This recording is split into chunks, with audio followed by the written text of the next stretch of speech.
Hey everyone, this is just a quick video just to show just some tips on really how to install the light kit that you can get from eBay for the Tamiya or any other RC cars.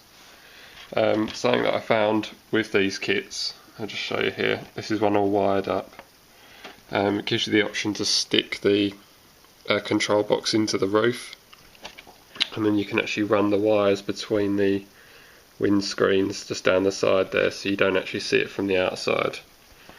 I've got the light buckets in mine, as you can see from the video just there. My light bucket kit actually came with the LED retainers, but the kit does include some as well.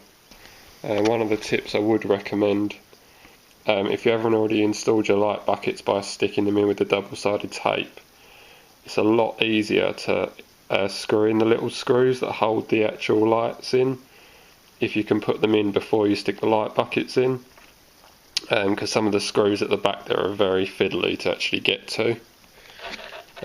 This particular one does actually come with this switch button on there. I'll show you that from the top in just a second. You of course get the wire connector which plugs into the box itself. There's a little set connector just there which is available for that one.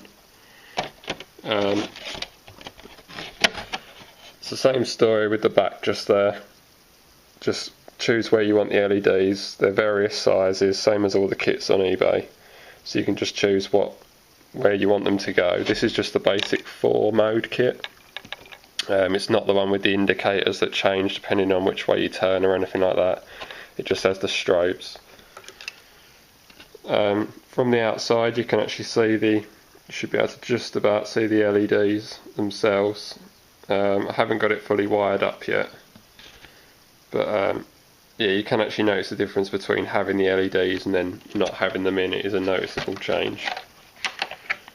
It's a lot harder to see them on the back, but you can just about see them through the grille on the right hand side there.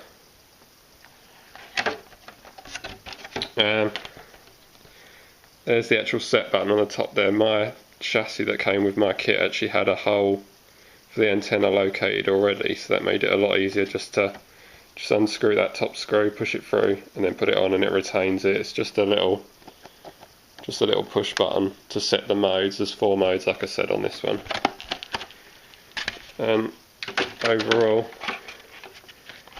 gives you can't really see where the wires actually run, because they run up the sides of the windscreen there.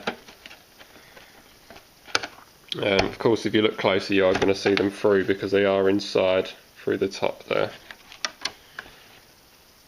But in general, once it's actually on the body, you won't be able to see it that well. And just a quick overview for anyone who wants to know what the racing kit, the full conversion kit, looks like. It's hard to see on this one, but I'll try and give you a slight overview. There are drift tyres, of course, on there. The kit isn't completely finished yet, so I don't have all the electronics put in the kit just there. Cool. Feel free to post questions, or if you need any help with anything, sure to let me know. Something that I did find, when some of the kits come with double-sided tape clips to hold the wires in place to run them up between the gaps there. Best thing I found, if you don't get the clips with your one, is just the double-sided tape that you use to hold this onto the roof, and to hold stuff like the electronic speed controller down. They're going to be the best things, because it doesn't affect the paintwork. And if you do have to do any touch-ups on your paint at all, because of using stuff like glue, which I did try, which I didn't know about, which actually removes the paint altogether, what you can do is use something called .4 brake fluid and rub it on a kitchen towel, and then rub it on the affected area, leave it for about 2 minutes, and it would actually dissolve the paint but not affect the Lexan plastic. Alright, thank you very much. Hope that was okay. Hope it helped someone. Bye. Just a quick note for the end of this video.